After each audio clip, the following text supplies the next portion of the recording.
기린의 날개, 히가시노 게이고. 마스미야가 가가와 함께 니혼바시 서로 돌아온 것은 저녁 7시가 좀 넘어서였다. 수사본부에서는 이시가키가 수사원들에게 둘러싸여 보고를 받고 있었다. 피해자의 행적이 일부 파악됐습니다. 현장 근처 찻집에서 목격한 사람이 있었습니다. 행적 수사를 맡은 나가세라는 형사가 말했다. 찻집 안에 있었다는 건가? 그렇습니다. 셀프 커피숍입니다. 나가세는 책상 위에 지도를 펼쳤다. 슈와루에서 서쪽으로 한 블록 떨어진 길에 있고 현장까지의 거리는 200m 정도 됩니다. 점원이 얼굴을 기억하고 있었습니다. 2,000엔짜리 지폐를 사용해서 말이죠. 2,000엔짜리? 요즘 보기 드문 거잖아. 그래서 기억하는 모양입니다. 2,000엔짜리 지폐를 내밀더니 요즘 보기 힘든 거죠? 라며 피해자가 점원을 보고 웃음을 짓더랍니다. 그리고 중요한 건 이 부분인데요. 피해자가 무슨 음료를 주문했는지는 점원이 기억하지 못했지만 2잔이었던 것만은 틀림없다고 합니다. 2잔이라고? 음료를 2잔 주문했다는 건가? 네, 같은 걸로 2잔이었답니다. 그러니까 동행이 있었다는 뜻이죠. 아쉽게도 동행의 얼굴까지는 점원도 못 봤답니다. 그게 몇 시경이지? 정확한 건 아니지만 7시에서 9시 사이였을 거라고 합니다. 이시가키가 팔짱을 끼웠다. 그 동행이 야시마였다면 어떻게 되는 거지? 야시마는 동거하는 여자에게 면접을 보러 간다는 문자를 남기고 집을 나갔다고 했잖아. 면접을 보러 간 장소는 밝혀졌나? 나가세가 고개를 저었다. 현장 주변의 음식점을 중심으로 조사하고 있는데 아직까지는 찾지 못했습니다. 야시마의 휴대전화 통화 기록도 살펴봤지만 그럴듯한 가게 번호도 없었고요. 그렇다면 혹시 면접이란 게 그 커피숍에서 피해자를 만나는 거 아니었을까? 그럴 가능성도 없지 않습니다. 동거하는 여자 말에 따르면 일자리가 나서 그쪽 사람을 만나러 간다는 내용이 문자의 전부였으니까요. 이시가키가 마스미야를 비롯한 수사원들 쪽으로 고개를 돌렸다. 야시마와 피해자의 관계에 대해서는 밝혀진 거 있어? 마스미야가 옆에 있는 가가를 봤다. 가가는 자네가 얘기해 라는 듯 턱짓을 했다. 마스미야가 수첩을 펼쳤다. 두 사람 사이에 면식이 있는지 없는지는 아직까지 확인되지 않았습니다. 평소 피해자는 신주쿠 본사에서 근무했고 구니다치 공장에는 자주 가지 않았다고 합니다. 물론 간 적이 아주 없는 건 아니고 전기 시찰 때 간혹 가기도 했다는데요. 그때 접촉이 있었을 가능성을 배제할 수 없습니다. 이시가키가 턱을 만지작거렸다. 만일 두 사람이 커피숍에서 만난 거라면 단순히 금품을 노린 범행이라고 생각하긴 어렵지. 그런데 금품을 노린 게 아니라면 동기가 과연 뭘까? 그와 관련해서 말인데요. 좀 이상한 점이 있습니다. 마스미야가 말했다. 나카하라 가오리는 야시마가 가니세키 금속에서 일방적으로 계약을 해지한 사실에 불만을 품고 있었다고 했는데 본사 인사부 말은 달랐습니다. 단순히 계약 기간이 종료되었을 뿐 다른 문제는 없었다고 하더군요. 양쪽 말이 어긋난다 이거지. 그야 회사에 의해 다소 강압적으로 계약이 해지되었을 수도 있지. 흔히들 있는 일이잖아. 그러니까 야시마가 부당 해고에 항의하고 다시 고용해달라고 말하기 위해서 아오야기 다케아키 씨를 만나기로 했다. 그렇게 생각할 수도 있지 않을까요? 물론 그건 두 사람 사이에 모종의 연관성이 있다는 가정하의 얘기지만요. 그래, 그렇게 생각하면 두 사람이 만난 이유가 설명되고 야시마의 문자와도 이야기가 맞아떨어지지. 하지만 문제는 나이프야. 왜 그런 걸 가슴에 품고 나갔을까? 위협하려고 가져가지 않았을까요? 그렇게 말한 사람은 고바야시 주임이었다. 죽일 생각은 없었다. 다만 무시당하지 말아야 한다는 생각으로 일단 지니고 갔다. 그런데 얘기가 잘 풀리지 않자 울컥하는 마음에 그만 충동적으로 피해자를 찔렀다. 그런 게 아닐까요? 하고 이시가키가 신음 같은 소리를 내며 부하들을 바라보았다. 나이프와 관련해서 뭐 알아낸 거 있나? 그러자 사카가미가 바른 기침을 하고 나서 입을 열었다. 외제 나이프긴 하지만 보기 드문 물건은 아닙니다. 도쿄 도내에 외제 나이프를 전문으로 취급하는 상가가 한 군데 있어서 가보았는데 야시마를 기억하는 점원은 없었습니다. 다만 요즘은 인터넷으로도 살 수 있으니까 그쪽을 통해 입수했을 수도 있습니다. 나카라 가오리는 그런 나이프를 본 적이 없다고 하던데요. 마스미야의 말에 사카가미는 흥 하고 콧방귀를 뀌었다. 믿을 수 있을까? 그런 말을? 그래도 확인해 볼 필요는 있지. 이시가키가 말했다. 야시마가 의식을 회복한다 해도 나이프가 피해자의 것이라고 주장하면 골치 아프거든. 무슨 수를 써서라도 그 나이프가 야시마의 물건이라는 객관적인 증거를 확보해야 해. 사카가미, 이 일은 자네가 맞지. 알겠습니다. 이시가키는 손목시계를 보았다. 아무튼 일단은 야시마의 회복을 기다려야겠군. 그럼 여기까지 하지. 자네들 오늘은 밤새워 대기할 필요가 없으니까 집에 돌아가서들 느긋하게 쉬어. 이시가키의 말에 부하들은 네 하고 힘차게 대답했다. 마스미야가 돌아갈 준비를 하고 있는데 가가가 옆에서 파일을 뒤지기 시작했다. 증거품을 촬영한 사진들이 든 파일이다. 그 중에서도 아오야기 다케아키의 가방에 들어있던 것들을 눈여겨보는 듯했다. 왜요? 신경 쓰이는 거라도 있어요? 마스미야가 묻자 가가는 사진 한 장을 손가락으로 짚었다. 안경 케이스를 찍은 사진이었다. 천으로 된 안경 케이스에는 익살스럽게 생긴 남녀 탈 그림과 히라가나 글자가 프린트되어 있었다. 그게 왜요? 그러나 가가는 아무 대답 없이 휴대전화를 꺼내 어딘가로 전화를 걸었다. 여보세요? 저는 니혼바시 경찰서의 가가라는 사람입니다. 아, 네, 맞습니다. 아닙니다. 저야말로 격조했습니다.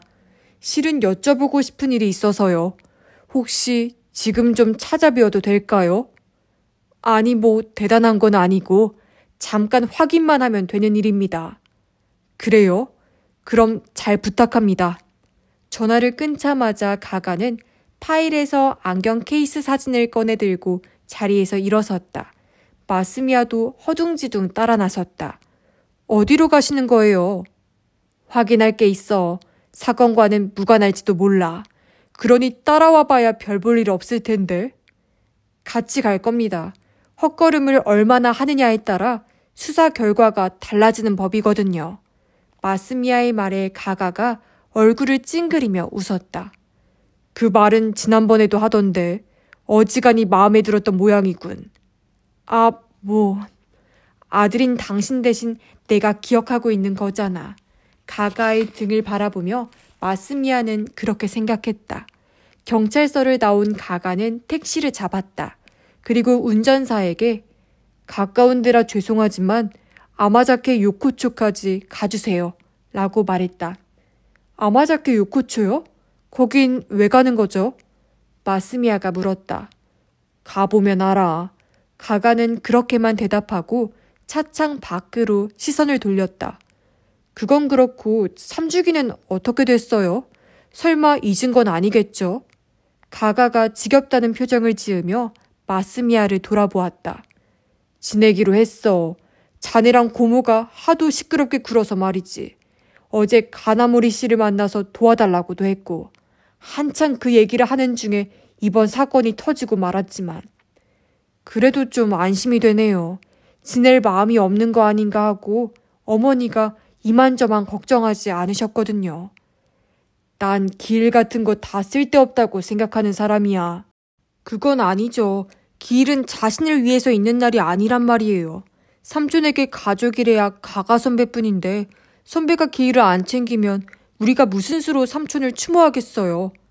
알았어. 지낸다고 했잖아. 그러니까 시비 좀 그만 걸어. 택시가 닌교초 거리로 들어섰다. 아마자케 요코초에 가까워지자 가가는 택시기사에게 차를 세워달라고 했다. 여기서부터는 걸어가야 해. 가가는 조그만 상점들이 줄지어 있는 아마자케 요코초 거리로 걸음을 옮겼다. 마스미야도 옆에서 그와 나란히 걸었다. 늦은 시각이라 가게들 대부분이 문을 닫은 상태였다. 여기가 아마자케 요코초로군요. 처음 와봐요. 애도의 정서가 느껴지는 거리였다.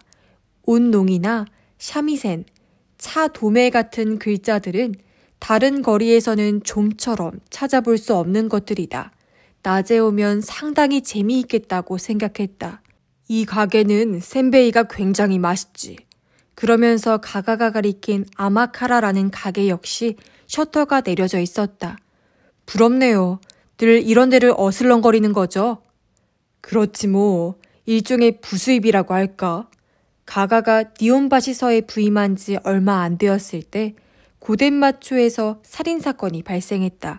자세한 내용은 마스미야도 잘 모르지만 그 사건 해결에 가가의 공이 컸다는 소문만은 들어서 알고 있었다. 아마도 이 거리는 이제 가가의 손바닥 안에 들어가 있겠지 하고 마스미야는 짐작했다. 앞쪽에 불빛이 새어나오는 가게가 하나 보였다.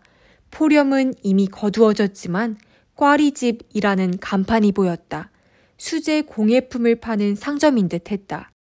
여기야 라고 말하며 가가가 문을 열었다. 어머나, 이게 얼마만이에요. 가게 안쪽에 앉아있던 여자가 웃으며 다가왔다. 나이는 50대쯤. 동그란 얼굴에 눈초리가 약간 처져 있다. 지난번에는 신세가 많았습니다. 이렇게 늦은 시간에 죄송합니다. 괜찮아요. 어차피 한가한데요. 뭐 그보다 또 사건이 터진 건가요? 네, 그렇죠 뭐. 가가의 대답에 여주인은 얼굴을 찡그렸다. 큰일이에요. 세상이 왜 이렇게 험해졌는지 원. 그리고 그녀는 안 그래요? 라며 초면인 마스미야에게 동의를 구했다. 마스미야는 아, 예. 라고 애매하게 대답하며 고개를 끄덕거렸다. 실은 이걸 좀 봐주셨으면 해서요. 가가가 안경 케이스가 찍힌 사진을 여주인에게 보여주었다. 사진을 본 그녀는 고개를 크게 끄덕이더니 잠깐 기다리라고 하고 가게 안쪽으로 들어갔다. 폭은 좁지만 안으로 길쭉한 가게 안에는 천으로 만든 가방과 파우치, 조그만 봉제 인형 등이 빼곡히 진열되어 있었다. 알록달록하게 색을 입힌 나무 팽이를 비롯한 옛날 장난감들도 있다. 다시 돌아온 여주인은 이거예요 라며 천으로 된 안경 케이스를 내밀었다. 사진에 찍혀 있는 것과 똑같은 물건이었다. 역시 이 가게 물건이었군요. 여기서 자주 본 분이라 혹시나 했는데. 틀림없어요. 바느질에 우리 가게만의 특징이 있어요. 그녀에 따르면 안경 케이스에 있는 무늬는 지다이쿠몬이라고 부른다고 한다. 그러고 보니 같은 무늬를 사용한 소품들이 가게 안에 몇 가지 더 있었다. 가가는 다른 사진을 한 장 더 그녀에게 보여주었다. 아오야기 다케아키의 사진이었다. 아, 이 사람. 그녀가 고개를 위아래로 흔들었다. 기억나요. 온 적 있어요. 그게 언제쯤입니까? 아, 그러니까... 그녀가 사진을 손에 쥔 채 검은 자위를 천장으로 향했다. 한 달쯤 됐나? 그 전에는 아마 여름에 왔을 거예요. 굉장히 더웠던 기억이 있으니까. 그 전이라고요? 그럼 이 사람이 여기 온 게 한 번뿐이 아니군요. 그렇죠. 저는 2번 이상 오신 손님의 얼굴을 안 잊어버려요.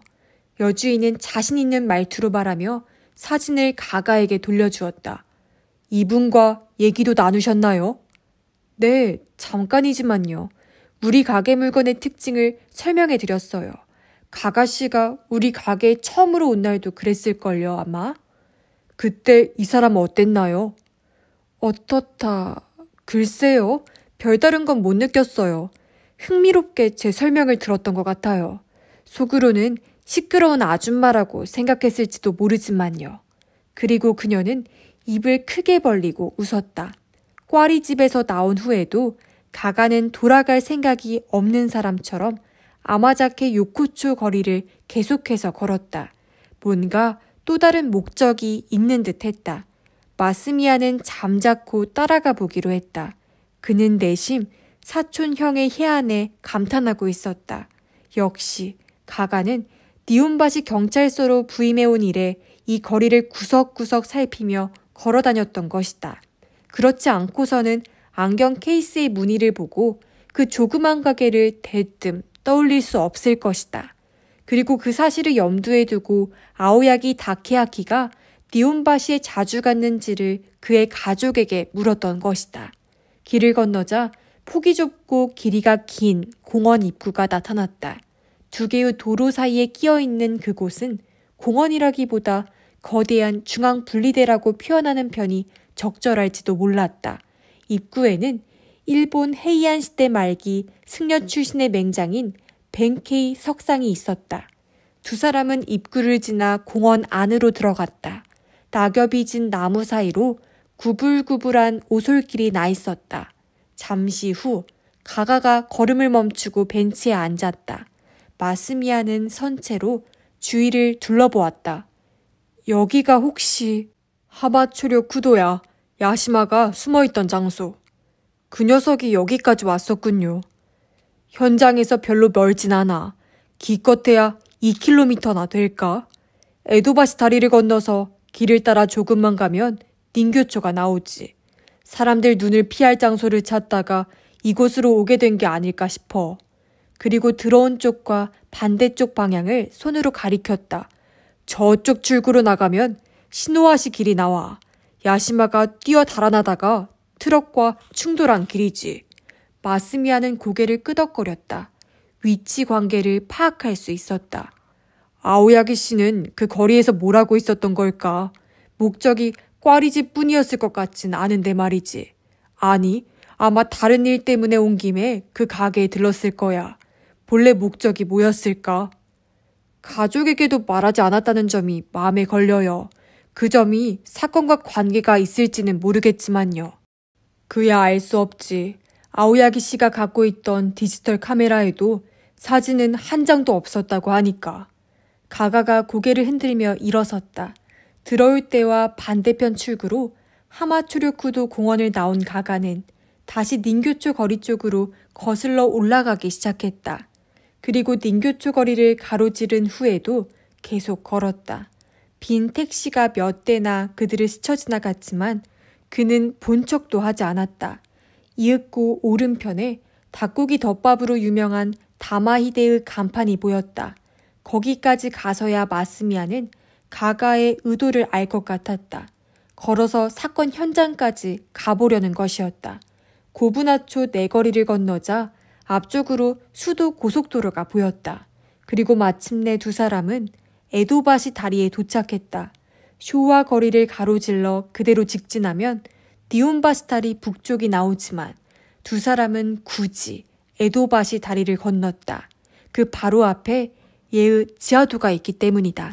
그러니까 그들은 야시마가 도주한 것으로 짐작되는 루트를 거슬러 온 셈이다. 지하도는 통행금지가 해제된 상태였다. 지하도를 빠져나온 가가가 걸음을 멈췄다. 그리고 에도바시 다리를 등지고 서서 남쪽을 가리켰다. 아오야기 씨가 들렀다는 커피숍이 저 앞이지? 네, 슈아루에서 한 블록 들어간 곳이에요. 가가는 선체로 고개를 옆으로 갸웃했다. 왜 그러느냐고 마스미야가 물었다. 아오야기 씨는 대체 어디로 가고 있었던 걸까? 집으로 돌아가려면 커피숍 바로 옆에 니온바시역이 있으니까 굳이 지하도로 들어갈 이유가 없는데 말이야. 마스미야는 쇼와 거리 맨 끝으로 시선을 향했다가 다시 에도바시 다리 쪽을 돌아보았다. 아닌 게 아니라 가가의 말대로였다. 야시마가 유인한 게 아닐까요? 칼로 찌를 작정이었다면 이 지하도가 가장 적당해 보이는데요. 뭐라면서 유인해. 근처에서 산책이나 하자고? 그건 잘 모르겠지만요. 가가가 다시 걷기 시작했다. 니온바시 다리를 건널 모양이었다. 칼에 찔린 아오야기 다케아키가 고통을 견디며 걸었던 길이다. 이렇게 많이 걷게 될 줄은 몰랐어요. 마스미야가 말했다. 싫으면 그만 따라와도 돼. 그런 말이 아니잖아요. 그러자 가가가 갑자기 걸음을 멈추더니 휙 돌아서서 찌를 듯한 시선으로 마스미야를 바라보았다. 미리 말해두겠는데 만일 야시마가 의식을 되찾지 못한다면 나는 오늘의 100배는 더 걸어다닐 생각이야. 그게 불만이라면 이시가키 씨나 고바야시 씨에게 말해서 파트너를 바꿔달라고 해. 누가 불만이래요? 나 참. 마스미야가 그렇게 내뱉고 니온바시 다리를 향해 성큼성큼 걷기 시작했을 때였다. 우돛 안주머니에 들어있던 휴대전화가 진동했다. 꺼내서 발신자를 확인해 보니 고바야시다. 퇴근하는 중인가? 아니요, 현장 주변에 있습니다. 그거 다행이군. 그럼 병원으로 와. 야시마가 입원한 병원 말이야. 의식이 돌아왔나요? 아쉽게도 그건 아니고 간병하던 여자가 쓰러졌다는군. 나카하라 가오리가 말인가요? 그래, 단순한 빈혈이라니까 큰 문제는 없을 거야. 그런데 병원 측에서 경찰에게 하고 싶은 말이 있대. 나도 지금 출발할 거니까 와서 같이 얘기를 들었으면 좋겠어. 알겠습니다. 곧바로 가죠. 전화를 끊고 마스미야는 가가에게 사정을 설명했다. 나도 같이 갈까? 아닙니다. 가가 선배는 집에 가서 쉬셔요. 내일부터는 오늘의 100배 이상 걸어 다닐 거잖아요. 마스미야는 지나가던 택시를 잡았다. 병원에 도착해 보니 고바야시는 이미 와서 제복 경찰과 얘기를 나누고 있었다. 용의자가 입원 중이니 경찰이 교대로 와서 병원을 지키는 모양이었다. 고바야시와 마스미야는 함께 진찰실로 향했다. 그곳에 하얀 가운을 입은 의사가 앉아 있었다. 오전에 야시마 후유키의 상태에 관해 설명해준 의사와는 다른 사람이다. 나카하라 씨는 좀 어떤가요? 마스미야가 먼저 그렇게 물었다. 비어있는 병실에서 잠시 휴식을 취하도록 조처했습니다. 대합실에서 쓰러졌다는 말을 듣고는 당황했습니다만 의사가 대답했다. 그랬군요. 어제부터 내내 한숨도 못 잔 모양입니다. 낮에 일단 집으로 돌아갔다가 저녁 때 다시 온 것 같더군요. 애인 곁을 떠나고 싶지 않은 심정은 이해하지만 이러다가는 몸이 상하고 맙니다. 즉시 집으로 돌려보내야 해요. 그리고 의사는 목소리를 낮추더니 실은 홀몸이 아니거든요. 임신 중입니다. 라고 덧붙였다. 마스미야가 눈을 크게 떴다. 그게 정말입니까? 쓰러졌을 때 머리를 부딪혔을 가능성이 있어서 엑스레이를 찍자고 했더니 절대 안 된다는 거예요. 이상하다 싶어서 이유를 물어봤더니 그제야 이야기하더군요. 임신 3개월에 들어섰다고요. 마스미야와 고바야시가 서로 얼굴을 마주 보았다. 어떻게 대처해야 좋을지 갈피를 잡기 힘들었다. 프라이버시와 관련된 문제라서 원래는 함부로 밝히면 안 되는데 상황이 상황인 만큼 숨길 수만도 없고 해서 원장님 등과 의논한 결과 경찰에 알리기로 한 겁니다. 본인에게도 양해를 구했습니다. 의사가 신중한 태도로 말했다. 나카하라 씨와 직접 얘기를 나눌 수 있을까요? 고바야시가 물었다. 가능할 겁니다. 이제 일어나도 괜찮으니까요. 가능하면 집으로 돌아가도록 설득해 주셨으면 고맙겠습니다. 고바야시는 잠시 생각에 잠긴 듯 말이 없다가 일단 만나보지 라고 마스미야에게 말했다. 야시마 쪽은 어떻습니까? 변화가 있나요? 마스미야가 다시 의사에게 물었다. 담당 의사 말로는 처음 들어왔을 때의 위험한 상황은 벗어났지만 아직 예단할 수는 없는 상태라고 합니다. 의식이 돌아올 가능성은요? 그건 뭐라고 말씀드리기가 어렵습니다. 의사는 딱 잘라 말했다. 의사의 안내로 둘은 병실로 향했다.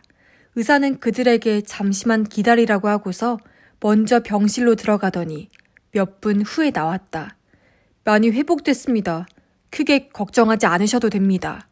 의사와 교대라도 하듯이 마스미야와 고바야시가 병실로 들어갔다. 나카하라 가오리는 침대에 걸터 앉아 있었다. 치료를 받은 덕분인지 아침보다 안색이 좋아 보였다. 의사에게 사정을 들었습니다. 마스미야가 먼저 입을 열었다. 놀라셨죠? 태아에게 영향이 없어서 다행입니다. 가오리는 입을 다문 채 고개만 희미하게 끄덕였다.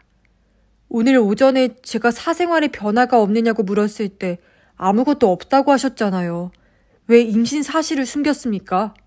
그녀는 대답은 하지 않은 채 무릎 위에 놓인 양손을 비볐다가 포겠다가 하기를 반복했다. 그 사람, 그러니까 야시마 씨는 물론 알고 있겠죠. 고바야시의 음성이 묵직하게 병실을 울렸다. 가오리는 움찔 놀란 것처럼 몸을 경직시키더니 잠시 후 고개를 살짝 끄덕였다. 두 분은 아직 결혼하지 않았잖아요. 혼인신고는 안 할 겁니까? 그녀는 입술을 한번 핥은 후 할 거예요. 라고 대답했다. 아이가 태어나기 전에 하자고 이야기했어요. 하지만 현실적으로 여러 가지 어려움이 있을 텐데요. 일자리가 없어서 곤란을 겪고 있다는 얘기도 들었습니다만. 그건 쉽지는 않겠지만 그래도 몸만 원래 상태로 회복되면 다시 전처럼 일할 수 있다고 했어요. 그 사람이. 그러고 보니 2달 전쯤 몸에 문제가 생겼다고 하던데 무슨 문제죠? 그게 목이요? 그 전부터 목이 많이 불편하다고 했는데 2달 전부터 굉장히 심해지더니 끝내는 왼손이 저려서 잘 움직이지도 못했어요. 걱정이 크셨겠군요. 원인이 뭐랍니까? 모르겠어요. 그 사람 병원에도 안 갔으니까요. 하지만 요즘 들어서는 꽤 좋아진 것처럼 보였어요. 그래서 본격적으로 일자리도 찾겠다고 했는데 거기까지 말하고서 그녀는 입을 꾹 다물었다. 감정이 북받치는 듯 했다. 아이를 낳게 되면 생활비도 늘어날 텐데 너무 느긋했던 거 아닌가요? 고바야시가 다소 냉담한 느낌을 담아 말했다. 야시마 씨는 어떻게 할 작정이었을까요? 가오리가 숨을 깊이 들이마시더니 고바야시를 노려보았다. 그런 건 어떻게든 할 수 있어요. 우리 둘이 힘을 모으면 어떻게든 할 수 있다고요. 지금까지도 우린 그렇게 살아왔어요. 도쿄에 처음 올라왔을 때 둘이서 맹세했어요. 아무리 괴로운 일이 있어도 함께 힘을 내서 살자고요. 그러니 야시마 후유키가 돈 때문에 사람을 죽일 일은 절대 없다. 그녀의 도발적인 눈은 그렇게 주장하고 있었다. 그 이상 그녀를 자극하면 안 되겠다 싶었는지 고바야시도 잠자코 고개를 끄덕였다. 마스미야가 일단 집으로 돌아가는 게 좋겠다고 가오리에게 말했다. 이러고 계시면 몸에 해롭습니다. 뱃속에 있는 아이에게도 좋지 않고요. 제가 바래다 드리겠습니다. 아니에요. 그건 너무 죄송해요. 염려 마세요. 늦게까지 붙들어둔 참고인을 자택까지 바래다 드리는 것은 경찰의 의무입니다. 게다가 가오리 씨가 여기 있다고 해서 그의 상태가 좋아지는 것도 아니잖아요. 인정머리 없는 말투였지만 고바야시의 말은 사실이었다. 결국 가오리도 수긍했는지 더는 버티지 않겠다는 듯 고개를 숙였다. 고바야시와 병원 앞에서 헤어진 후 마스미야는 그녀와 함께 택시를 탔다. 한동안 둘 다 말이 없었다. 그러다가 가오리가 하고 입을 열었다. 돌아가신 분이 니온바시 다리까지 걸어갔다고 하셨죠. 가슴에 칼이 꽂힌 상태로요. 그렇습니다. 니온바시 다리, 그 다리 맞죠? 일본 내 모든 도로의 시작점이라고 하는. 도로 원표라고 하죠. 그 다리 맞습니다. 그런데 그게 왜요? 가오리는 몇 번인가 얕은 호흡을 반복한 후 시선을 비스듬히 아래로 향하고 말했다. 저희 처음 도쿄에 올라올 때 히치하이크를 했어요. 히치하이크를요? 요즘 세상에? 깜짝 놀라는 마스미야의 모습이 우스웠는지 가오리가 살포시 미소를 지었다. 웃기죠? 21세기의 히치하이크라니. 그때 저희 돈이 하나도 없었거든요. 그런데 도무지 다른 방법이 생각나질 않았어요. 그래도 친절한 사람들이 있어서 무사히 도쿄로 올라왔죠. 도쿄 어디로 가고 싶으냐고 물으면 저희는 이렇게 대답했어요. 지금 달리는 도로에 도쿄 꼬린 지점에 가고 싶다고요.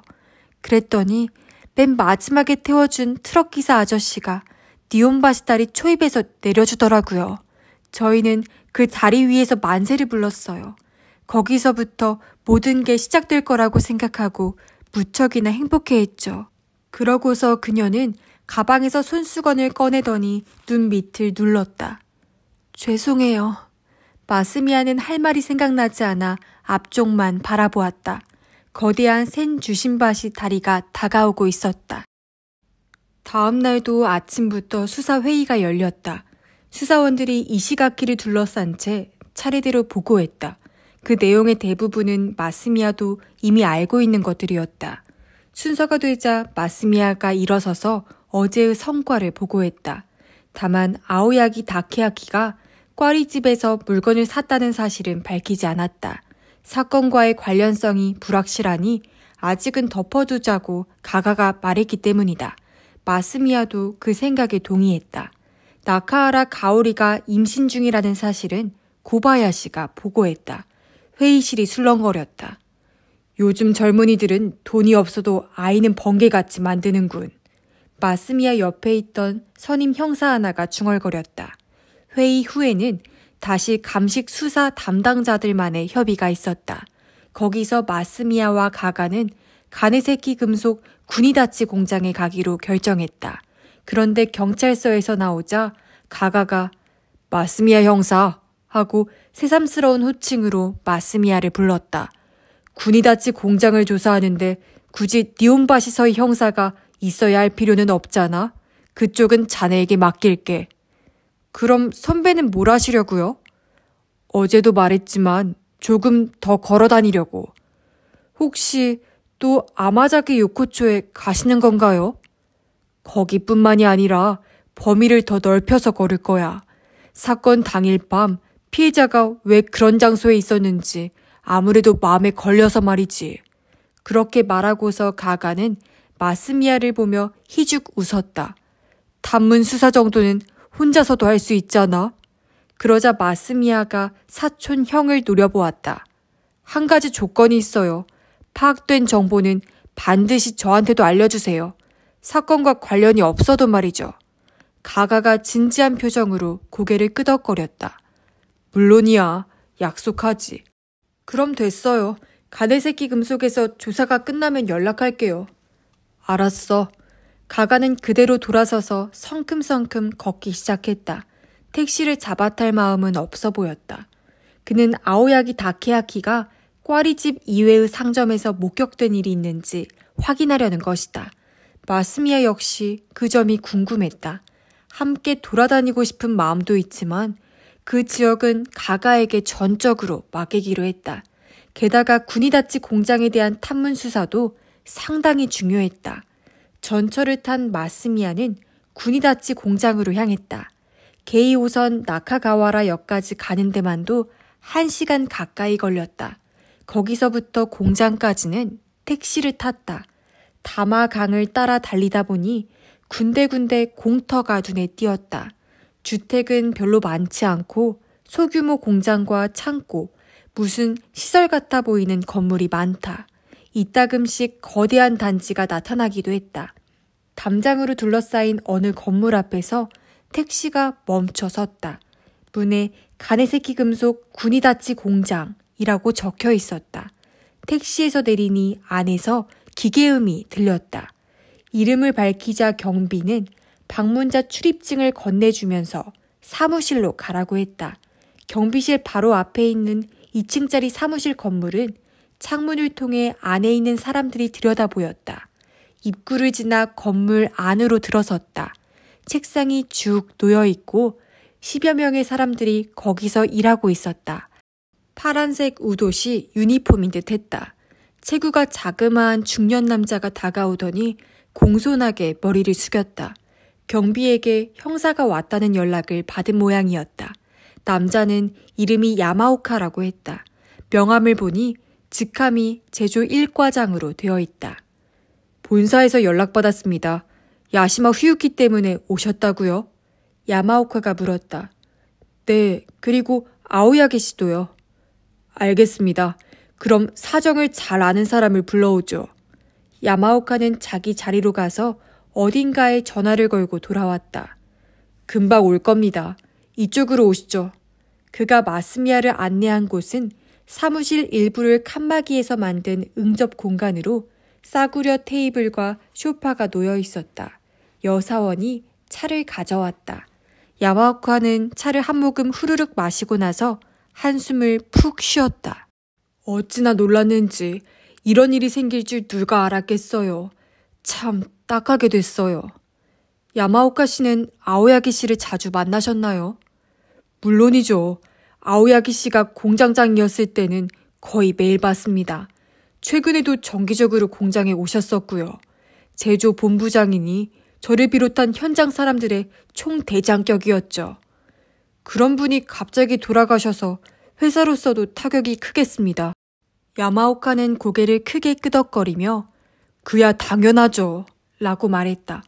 타격이 크다마다요. 현장에 대해 제일 잘하는 사람이 아오야기 씨였으니까요.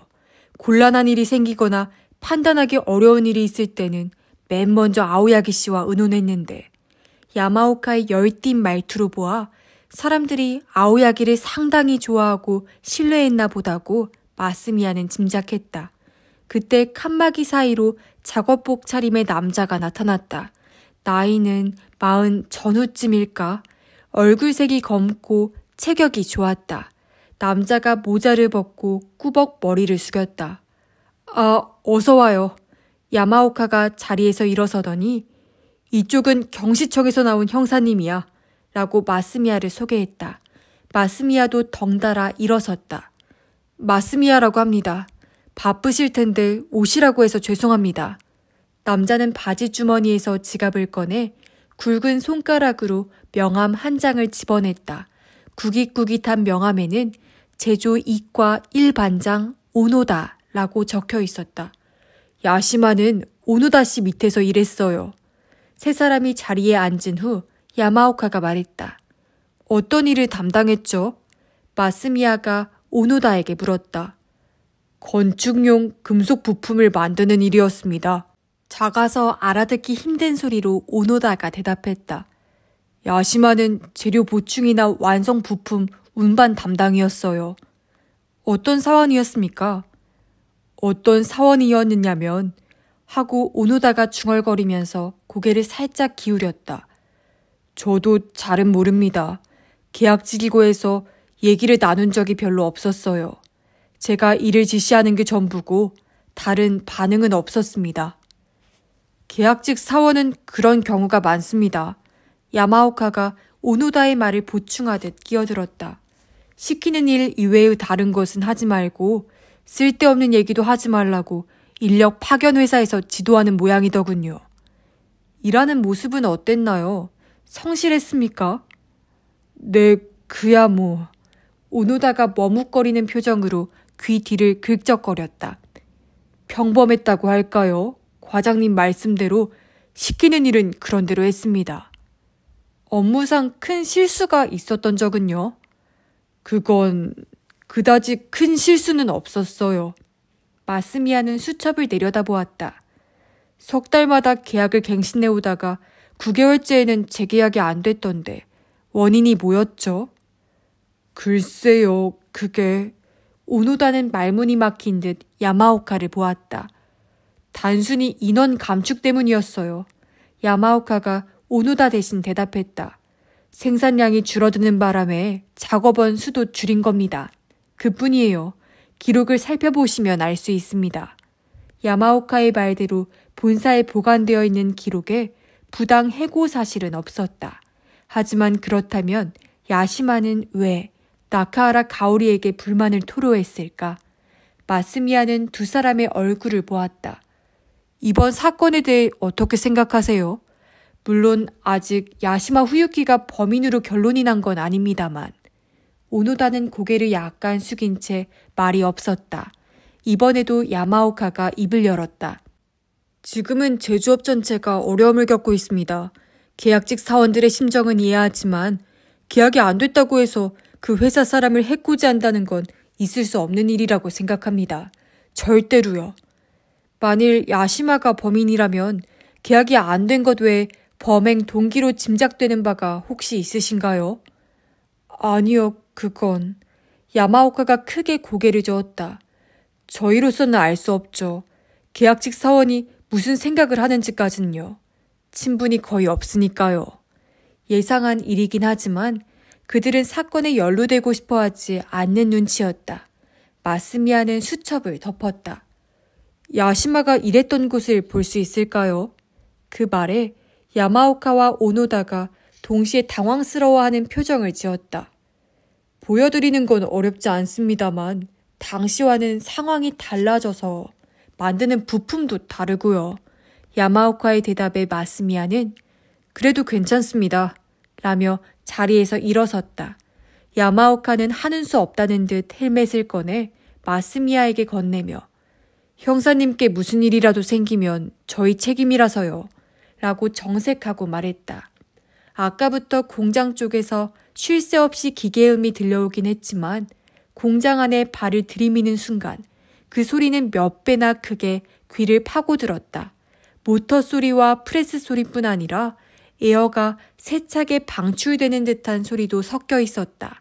공장 안에는 공작 기계가 여러 대 놓여 있고 그 사이사이에서 종업원 여러 명이 일하고 있었다. 컨베이어 벨트로 연결된 생산 라인도 있다. 비좁은 통로로 목재 펠릿을 실은 지게차가 지나가고 있었다. 야마오카와 오노다는 조그만 금속 부품을 만드는 제조 라인 앞에서 걸음을 멈추었다. 컨베이어 벨트를 향해 선 종업원들이 묵묵히 작업하고 있었다. 여기가 야시마가 일했던 곳입니다. 야마오카가 마스미야의 귀에 대고 말했다. 마스미야는 고개를 끄덕이며 종업원들의 움직임을 바라보았다. 부품이 계속해서 벨트를 타고 오는 탓에 손을 쉴 틈이 없어 보였다. 종업원들의 간격도 떨어져 있어 사담을 나누기 어려워 보였다. 마치 기계의 일부 같군. 마스미야는 그렇게 생각했다. 그때 근처에 있던 종업원 하나가 그때까지와는 다른 움직임을 보였다. 약간 당황한 듯한 그 종업원이 갑자기 쭈그려 앉더니 뭔가를 하려 했다. 이봐! 오누다가 갑자기 소리를 질렀다. 예의 종업원이 뒤를 돌아보더니 깜짝 놀란 듯 보안경 속의 눈을 휘둥그렇게 떴다. 그리고 이어서 옆에 있는 빨간 버튼을 눌렀다. 에어가 빠져나가는 소리가 나더니 컨베이어 벨트가 서서히 정지했다. 종업원은 오노다와 야마오카를 보고 면목 없다는 듯 고개를 수그렸다. 왜 저러는 겁니까? 마스미야가 물었다. 아니, 별일 아닙니다. 야마오카가 대답했다. 여기 말고 보고 싶은 곳이 더 있으신지요? 글쎄요. 하고 잠시 생각하고 있는데 공장 안에 벨소리가 울려 퍼졌다. 그와 동시에 기계음이 차츰 잦아들더니 종업원들이 자리를 뜨기 시작했다. 점심시간입니다. 라고 야마오카가 말했다. 마스미야는 손목시계를 보았다. 정오였다. 마침 잘 됐네요. 야시마와 함께 일했던 사람들에게 얘기를 듣고 싶었거든요. 네? 야마오카가 노골적으로 곤란하다는 표정을 지었다. 그 사람들도 별로 친하지는 않았을 텐데요. 오노다의 얼굴에도 그늘이 드리웠다. 상관없습니다. 부탁드립니다. 마스미야가 고개를 숙이자 야마오카는 마뜩지 않은 얼굴로 한숨을 내쉬었다. 공장 한 귀퉁이에 있는 낡은 회의용 책상에서는 종업원들이 점심을 먹으려는 참이었다. 편의점 도시락이나 샌드위치를 준비해온 이들이 많았다. 마스미야는 자기 소개를 한 후 어서 드세요. 식사를 하면서 들어주십시오. 라고 말했다. 그러나 도시락에 손을 대려는 사람은 아무도 없었다. 마스미야는 야시마와 친하게 지냈던 사람이 있는지, 야시마가 회사나 아오야기 다케야키에 대해서 이야기한 적은 없는지, 그리고 야시마가 일하는 사이 어떤 변화가 있었는지에 대해 물었다. 그러나 그 어느 질문에도 반응이 없었다. 질문을 듣기는 했을까 싶을 정도로 하나같이 말이 없고 무표정했다. 먹을 것을 앞에 놓고 한결같은 자세로 침묵만 지키고 있는 그들은 마치 주인의 명령이 떨어지기를 기다리는 순종적인 강아지 같았다. 자, 보세요. 말씀드린 대로 아닙니까? 야마오카가 말했다. 이 사람들 사이에는 유대관계가 별로 없어요. 그러니 아무리 물어봐야 소용없습니다. 마스미야는 아무 대답도 하지 않고 다시 종업원들을 바라보았다. 대부분이 눈을 내리깔고 있었지만 그중 단 한 사람이 마스미야를 올려다보고 있었다. 나이가 20대 중반쯤 됐을까? 목에 수건을 두른 그는 그러나 이내 눈길을 돌렸다. 알겠습니다. 라고 마스미야가 야마오카에게 말했다. 그럼 만일 뭔가 떠오르는 분이 있으면 연락을 취할 수 있도록 해주시겠습니까? 네, 반드시 그렇게 하겠습니다. 도움이 되지 못해 죄송합니다. 야마오카의 얼굴에 안도의 기색이 번졌다. 공장을 나오던 마스미야가 아차 라며 걸음을 멈췄다. 야마오카와 오노다가 의아한 표정을 지었다. 제조 라인을 둘러볼 때 제가 깜빡하고 수첩을 그 근처 선반에 놔뒀어요. 가서 가져오겠습니다. 어디다 뒀는지 아세요? 야마오카가 물었다. 그럼요, 압니다. 찾아가지고 사무실로 가겠습니다. 마스미야는 그렇게 말한 후 그들이 대답할 틈도 주지 않고 공장 건물로 들어가 버렸다. 물론 수첩을 두고 왔다는 것은 거짓말이었다. 그는 수건을 목에 두른 젊은이가 마음에 걸렸던 것이다. 휴대전화 번호라도 알아두어야겠다 싶었다. 젊은이의 눈빛은 분명 무언가를 말하고 있었다. 그런데 통로 맞은편에서 바로 그 젊은이가 걸어왔다. 마스미야를 발견한 그는 주위를 두리번거리며 살피더니 재빨리 다가왔다. 하고 싶은 말이 있는 거죠? 마스미야의 물음에 젊은이는 고개를 끄덕였다. 공장을 나가서 오른쪽으로 30m쯤 걸어가면 코인 주차장이 있어요. 거기서 기다려주세요. 금방 갈게요.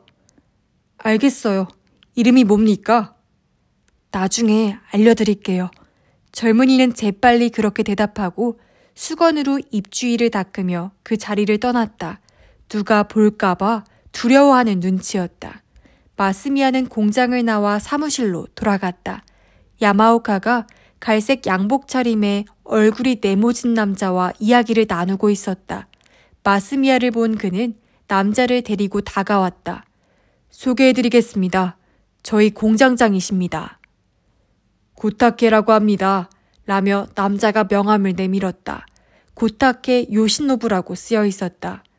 아오야게 씨와는 젊은 시절부터 가깝게 지냈습니다. 가족과도 친분이 있어서 오늘 오전에 댁으로 찾아뵈었죠. 정말 어처구니 없는 일이 일어났어요. 그는 매우 침통한 표정이었다. 진심에서 우러나는 말일지도 모르지만 다소 연극적으로 보이기도 했다. 야시마라는 파견 사원에 대해서는 알고 계십니까? 아니요, 그게... 고타케가 얼굴을 찡그리면서 양손을 허리춤에 얹었다. 전혀 기억이 없네요. 종업원 수가 워낙 많은 데다 계약직 사원은 수시로 드나들기 때문에 일일이 기억하지를 못합니다. 공장장님은 전체를 보셔야 하니까요. 야마오카가 옆에서 거들었다. 그 모습을 보며 마스미야는 야마오카가 고타케의 신복인가 보다고 짐작했다. 인사를 한 후 마스미야는 사무실을 나왔다. 정문을 나와 오른쪽으로 걸어가자 코인 주차장이 나왔다. 아까 그 젊은이의 모습은 아직 보이지 않았다. 자동 판매기를 발견한 그는 콜라를 샀다. 콜라를 다 마셔갈 때쯤 젊은이가 나타났다. 이번에는 수건을 머리에 두르고 있었다. 뭐 좀 마실래요? 마스미야가 자동 판매기를 가리키며 물었다. 아닙니다. 금방 들어가야 해서요. 그러더니 젊은이는 하지만 지금 여기서 마시지 않아도 괜찮다면 사주시면 감사하겠습니다. 라고 덧붙였다. 무슨 뜻인지 몰라 잠시 어리둥절해하던 마스미야는 민망해하는 젊은이의 표정을 보고서야 그가 한 말의 의미를 이해했다. 마스미야는 웃으며 지갑을 꺼냈다. 뭐로 할래요? 녹차로 하겠습니다. 녹차 페트병은 350ml와 500ml의 두 가지가 있었다. 주저없이 큰 쪽을 사서 젊은이에게 건넸다. 고맙습니다. 라는 젊은이의 말을 들으며 마스미야는 살기가 힘든가 보다고 생각했다. 두 사람은 구석에 있는 벤치에 나란히 앉았다. 젊은이는 요코다라고 자신의 이름을 밝혔다. 야시마와 비슷한 시기에 여기서 일을 시작했어요. 그래서 비교적 자주 얘기를 나눴죠. 과장님은 우리 사이에 유대관계가 없다고 하시지만 반드시 그런 것만은 아닙니다. 계약직 사원끼리 정보 교환을 하지 않으면 이 세계에서 살아남을 수가 없거든요. 그런데 아까는 왜 잠자코 있었어요? 요코다가 어깨를 으쓱했다. 과장님이나 반장님 눈밖에 나면 안 되거든요. 곧바로 잘립니다. 그럼 야시마도 뭔가 눈밖에 날 일을 한 겁니까? 아니요. 그 녀석의 경우는 그런 게 아니라 문제를 일으켰어요. 문제라고요? 사고라도 일으킨 겁니까?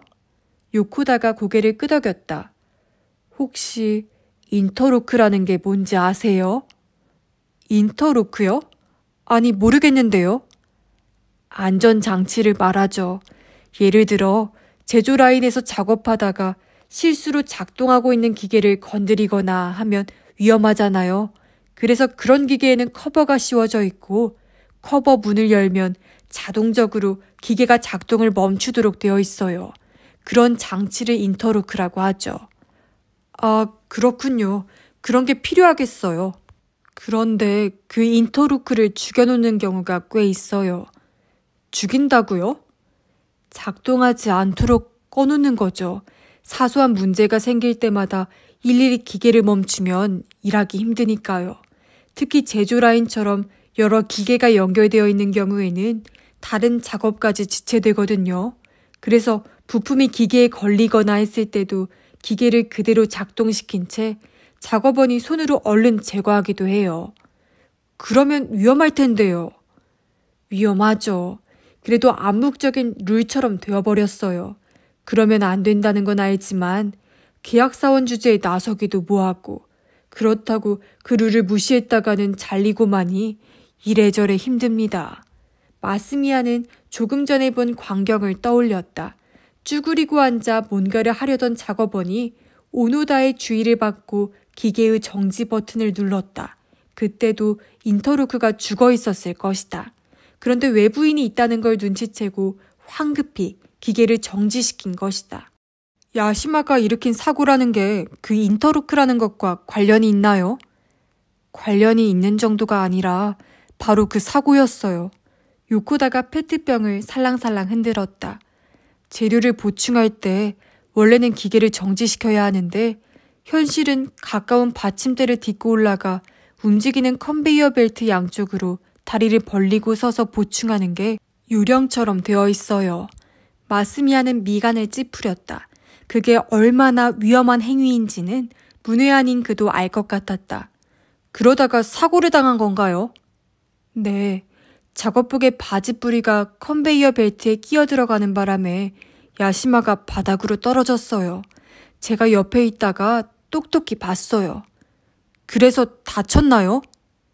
겉보기에 큰 부상은 없었는데 머리를 부딪혔는지 한동안 움직이지를 못하더라고요. 한 5분 기절해 있었나? 의식을 되찾은 후에도 현기증이 난다고 했어요. 반장님과 과장님이 달려와서 잠시 의논하더니 그날은 조퇴를 시켰어요. 그리고 일주일쯤 쉬었을 거예요. 나중에 들으니까 목이 아파서 움직일 수가 없었대요. 목이요? 병원에는 가봤답니까? 요코다는 입술을 일그러뜨리며 고개를 저었다. 안 갔대요. 왜죠? 귀찮아서라고 했어요. 소속된 인력 파견 회사에서 병원에 가는 건 좋지만 직장에서 사고를 당했다는 말은 하지 말고 뭔가 다른 이유를 대라 라고 그러더래요. 산재 신청도 하지 말라고 하고요. 아니, 그건 또 왜죠? 뭐, 흔히 있는 일이에요. 가네세키에서 인력 파견 회사에 압력을 넣은 거죠. 산재 신청을 하게 되면 공장이 조사를 받게 되고 그러면 인터루크를 죽여놓았다는 사실도 들통나지 않겠어요? 산재로 인정되지 않으면 병원에 가더라도 치료비를 자비로 내야 하니 안 가는 게 낫겠다고 생각한 거겠죠. 그렇게 된 거로군요. 계약이 갱신되지 않은 것도 아마 그 때문일 거예요. 괜히 물고 늘어지면 골치 아프니까요. 그리고 요코다는 물었다. 지금 몇 시죠? 마스미야는 손목시계를 보면서 12시 40분이 돼가는데요. 라고 대답했다. 아휴 하고 요코다가 벌떡 일어섰다. 가볼게요. 이거 고맙습니다. 요코다가 페트병을 들어보였다. 마스미야도 일어서며 얘기해줘서 고마워요. 라고 인사했다. 야시마가 본부장을 찔렀다는 소식을 듣고 이 얘기를 누군가에게 해줘야겠다고 생각했어요. 그 녀석의 기분이 조금은 이해가 돼요. 그래요, 참고하겠습니다. 그럼 하고서 요코다가 뛰어갔다. 그 뒷모습을 지켜보다가 마스미야도 그곳을 떠났다. 도쿄역으로 돌아온 마스미야는 가가에게 전화를 했다. 전화가 연결되자 가가는 대뜸 어떻게 됐어? 구니다치 공장에서 수학이 있었어? 라고 물었다. 흥미로운 얘기를 들었어요. 그쪽은 어땠어요? 그저 그래. 아오야기 다케야키가 들렀다는 가게를 새로 발견하긴 했어. 그래요? 어떤 가게인데요? 아주 오래된 찻집이야. 지금 거기서 커피를 마시고 있어. 그 찻집 역시 아마자케 요코초에 있는 듯 했다. 가서 보니 기와와 나무창틀이 인상적인 가게였다. 마스미야는 쇼와 시대의 정취가 묻어난다고 생각했는데 간판을 보니 그보다도 이른 1919년에 창업했다고 쓰여 있었다. 가가는 창가 자리에 앉아 있었다. 마스미야도 커피를 주문하고 가가의 맞은편에 앉았다. 그리고 가게 안을 휘휘 둘러보면서 분위기가 아주 좋은데요? 라고 말했다. 유명한 찻집이야. 가이드북에도 반드시 실리는 집이지. 이 집사람이 그러는데 아오야기 다케야키 씨가 2주일쯤 전에 왔었다는군. 그전에도 한 달에 한 번 정도는 왔었나 봐. 맨 처음 온 게 언제인지 확실치는 않지만 아마 올 여름이 되기 전이 아닐까 하더라고. 그럼 역시 아오야기 씨는 이 근처를 자주 찾았나 보군요. 그런데 그 가족은 전혀 모르고 있더라고요. 일과도 무관한 것 같던데 대체 목적이 뭐였을까요? 모르겠어. 단순히 취미였을 가능성도 있지. 취미요? 아오야기 씨가 커피를 마시면서 지도를 펼쳐놓은 적이 있다고 하더군. 이 일대의 가이드맵이었던 모양이야. 여기는 산책하기 좋은 곳이니까 우연한 계기로 그런 즐거움을 발견했을지도 모르지. 그럴 수도 있겠네요. 하지만 아오야기 씨의 회사는 신주쿠에 있고 집은 메구로인데 가는 길에 들르기는 너무 먼 거리예요. 그때 커피가 나왔다. 향기로운 냄새가 코를 자극했다. 마스미야는 우선 블랙으로 마셨다. 적당한 씁쓸함이 온몸의 세포를 깨우는 느낌이었다. 맛있네. 그는 저도 모르게 그렇게 중얼거렸다. 구니다치 쪽은 어땠어?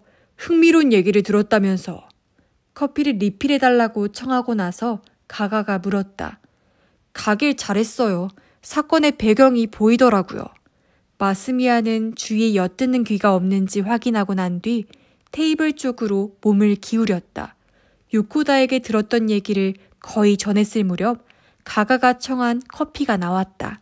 그는 크림을 넣고 스푼으로 천천히 저은 후 잔을 입으로 가져갔다. 그 표정은 가가가 뭔가를 골똘히 생각할 때 보이는 것이었다. 소위 산재 은폐라는 건가? 잔을 내려놓고 가가가 중얼거렸다.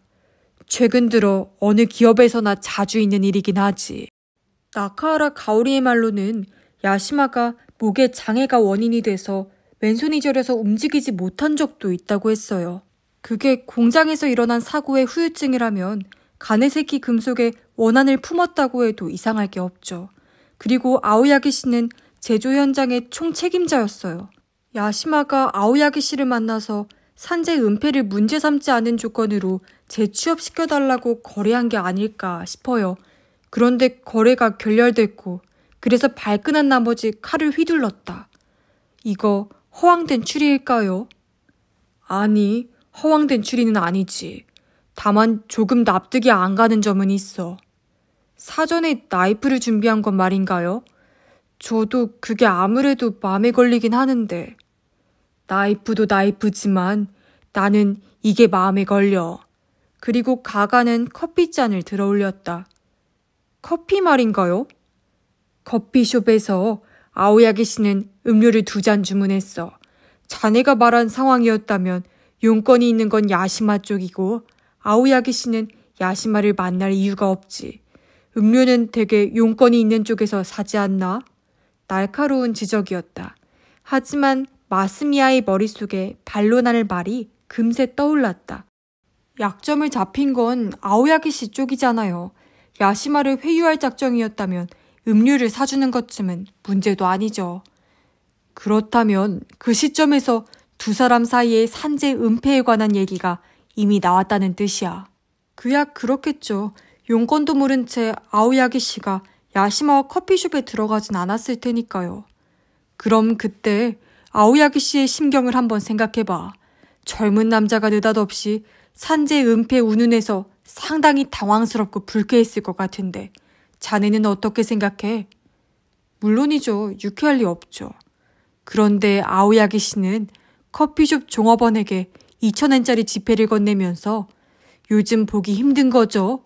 라고 말을 건넸다고 했어. 당황스럽고 불쾌한 사람이 그럴 수 있을까?